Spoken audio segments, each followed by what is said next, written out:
اب سنیے زکریا اور یحییٰ علیہم السلام کے واقعات۔ دن گزرتے گئے، ابراہیم اور یعقوب علیہم السلام کی نسل سے کچھ نیک لوگ پیدا ہوئے۔ ان کو آل عمران کے نام سے یاد کیا جاتا ہے۔ اللہ تعالیٰ سورہ آل عمران آیت 33 اور 34 میں فرماتے ہیں، ان اللہ اصطفى آدم ونوحا وآل ابراہیم وآل عمران علی العالمین ذریة بعضها من بعض واللہ سمیع علیم۔ بے شک اللہ تعالیٰ نے تمام جہان کے لوگوں میں سے آدم کو اور نوح کو اور ابراہیم کے خاندان اور عمران کے خاندان کو چن لیا کہ یہ سب آپس میں ایک دوسرے کی نسل سے ہیں، اور اللہ تعالیٰ سنتا جانتا ہے۔ جس عمران کا ذکر قرآن مجید نے کیا ہے یہ داؤد علیہ السلام کی اولاد سے ہیں۔ زکریا علیہ السلام کی بیوی، یحییٰ علیہ السلام کی والدہ عیشا اور مریم علیہ السلام کی والدہ حنا دونوں حقیقی بہنیں تھیں، اور زکریا علیہ السلام رشتے میں مریم علیہ السلام کے خالو تھے۔ اس طرح یحییٰ علیہ السلام اور مریم علیہ السلام آپس میں خالہ زاد ہیں۔ اللہ تعالیٰ نے اس دور کے کئی واقعات کی طرف اشارہ کیا ہے۔ سب سے پہلا تذکرہ مریم علیہ السلام کی پیدائش کا ہوا ہے۔ یہ واقعہ دمشق میں ہوا۔ زکریا بن دان سلیمان علیہ السلام کی اولاد میں سے تھے۔ دمشق میں زندگی گزار رہے تھے۔ عمر 100 سال سے زیادہ ہو چکی تھی۔ اس قصے کی ابتدا قرآن مجید نے عمران کی بیوی سے کی ہے۔ وہ مریم علیہ السلام کی ماں اور عیسیٰ ابن مریم کی نانی ہیں۔ عمران کی بیوی کے ہاں عرصہ دراز سے کوئی اولاد پیدا نہ ہوئی تھی۔ ایک دن انہوں نے ایک چڑیا کو دیکھا، وہ اپنے بچوں کو خوراک کھلا رہی تھی۔ یہ دیکھ کر انہیں شدت سے اولاد کی خواہش محسوس ہوئی۔ انہوں نے اللہ سے دعا کی، اللہ نے ان کی دعا کو قبول فرمایا۔ چنانچہ جب بچے کی ولادت کا وقت قریب آیا تو انہوں نے ایک نذر مانی۔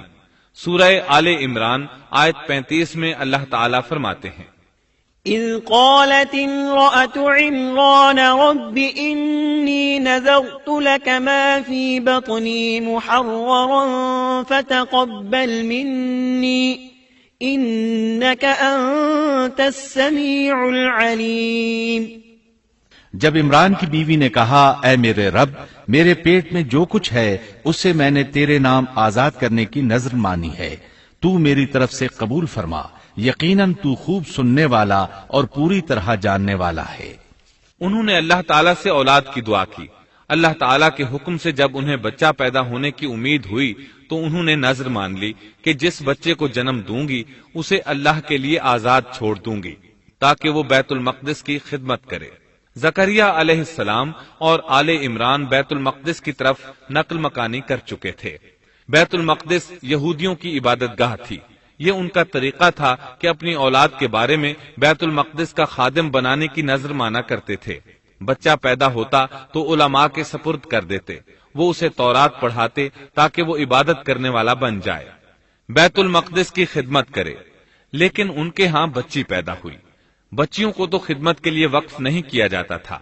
سورہ آل عمران آیت 36 میں ہے، فلما وضعتها قالت رب إني وضعتها أنثى والله أعلم بما وضعت وليس الذكر كالأنثى وإني سميتها مريم وإني أعيذها بك وذريتها من الشيطان الرجيم۔ جب بچی پیدا ہوئی تو کہنے لگیں، پروردگار میرے ہاں تو لڑکی ہوئی ہے، اللہ تعالیٰ کو خوب معلوم ہے کہ کیا اولاد ہوئی ہے، اور لڑکا لڑکی جیسا نہیں، میں نے اس کا نام مریم رکھا ہے، میں اسے اور اس کی اولاد کو شیطان مردود سے تیری پناہ میں دیتی ہوں۔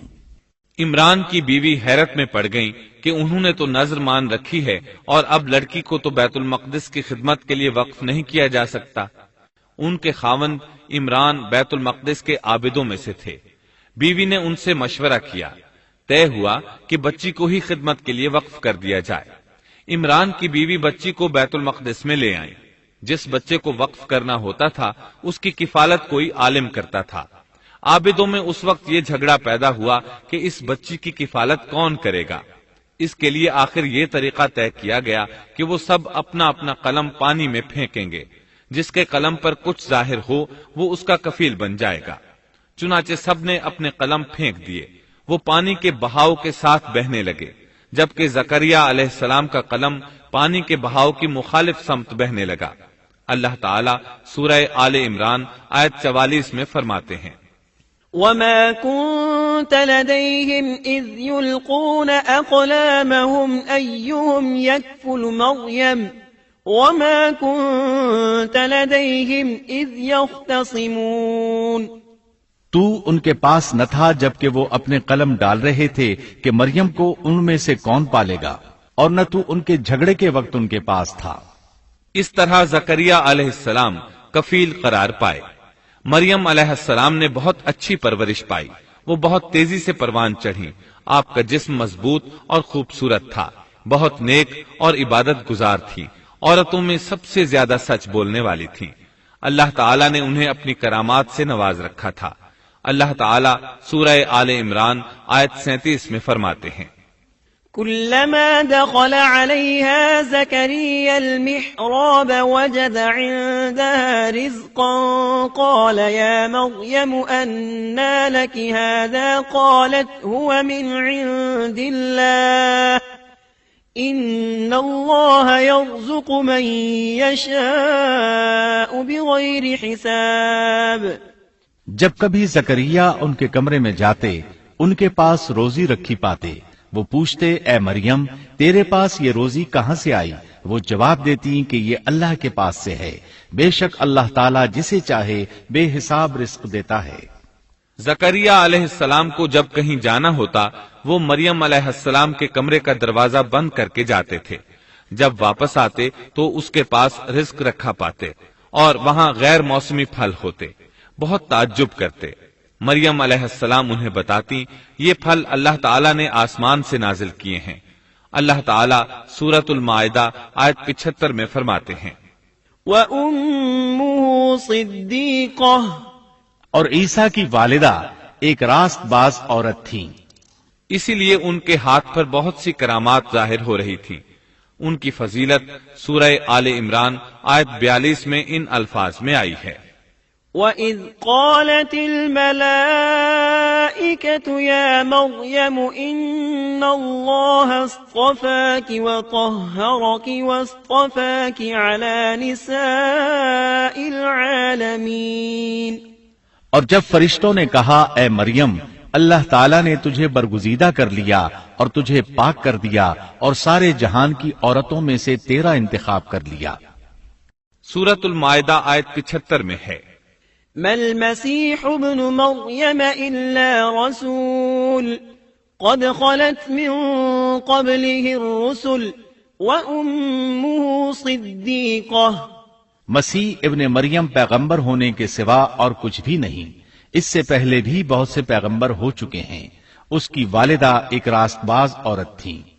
بخاری، مسلم، ترمذی اور نسائی کی حدیث ہے، نبی کریم صلی اللہ علیہ وسلم نے فرمایا، خیر نسائها مریم بنت عمران وخیر نسائها خدیجة بنت خویلد۔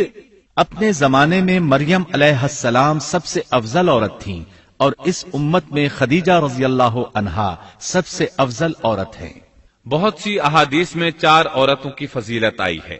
نبی صلی اللہ علیہ وسلم نے فرمایا سارے جہان کی عورتوں میں سے 4 عورتیں افضل ہیں، مریم بنت عمران، فرعون کی بیوی آسیہ، خدیجہ بنت خویلد اور فاطمہ بنت محمد رضی اللہ عنہن۔ پس ثابت ہوا کہ مریم علیہ السلام کو اللہ تعالیٰ نے بہت فضیلت عطا فرمائی تھی۔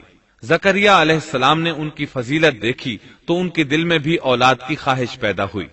وہ اس وقت تک بے اولاد تھے، عمر 100 سال سے زائد تھی، بیوی 90 سال کی تھی۔ اولاد کی شدید تمنا کے باعث انہوں نے اللہ سے دعا مانگی۔ سورہ مریم آیات 1 تا 6 میں ہے، کاف ہا یا عین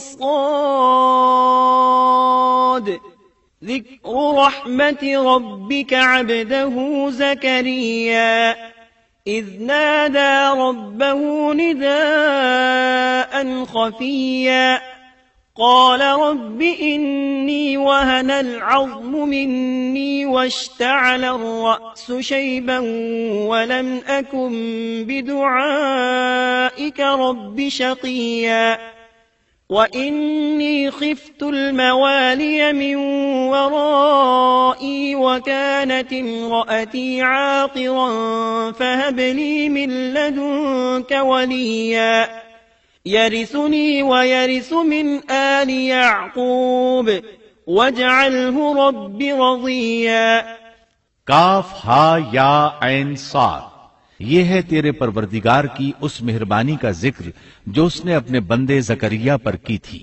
جبکہ اس نے اپنے رب سے چپکے دعا کی تھی کہ اے میرے پروردگار، میری ہڈیاں کمزور ہو گئی ہیں، سر بڑھاپے کی وجہ سے بھڑک اٹھا ہے، لیکن میں کبھی بھی تجھ سے دعا کر کے محروم نہیں رہا۔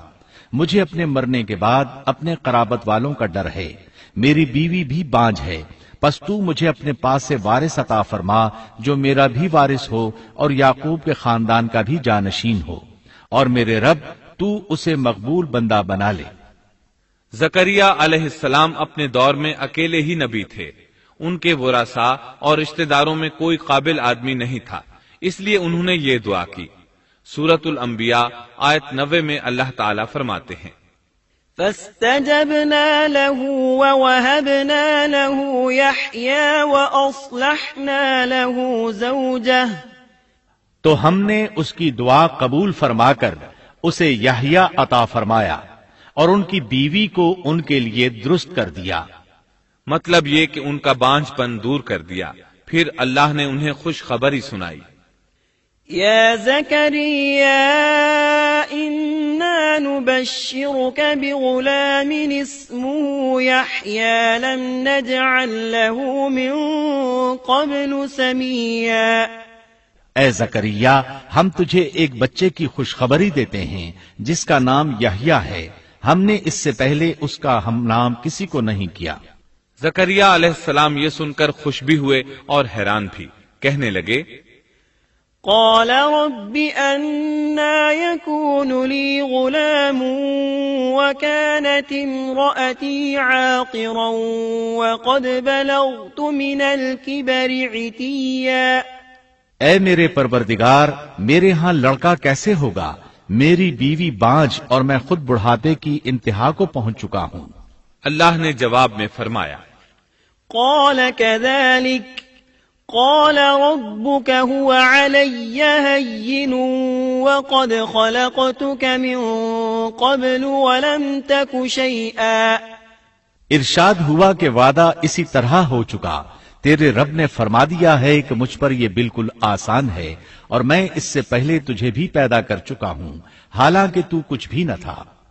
اس پر زکریا علیہ السلام نے عرض کی قال رب اجعل لي آیہ، کہنے لگے میرے پروردگار میرے لیے کوئی علامت مقرر فرما دے۔ یعنی زکریا علیہ السلام نے عرض کی میرے رب کوئی نشانی مقرر فرما دیجئے کہ میرے ہاں بچہ پیدا ہونے والا ہے، جس سے میں سمجھ جاؤں کہ یہ بچہ بنی اسرائیل پر ظاہر ہوگا، تاکہ بنی اسرائیل کو بھی اس کی فضیلت اور اہمیت کا علم ہو جائے۔ تب اللہ تعالی نے فرمایا قال آيتك ألا تكلم الناس 3 ليال سويا۔ ارشاد ہوا کہ تیرے لیے علامت یہ ہے کہ تو بھلا چنگا ہونے کے باوجود 3 راتوں تک کسی شخص سے بول نہیں سکے گا۔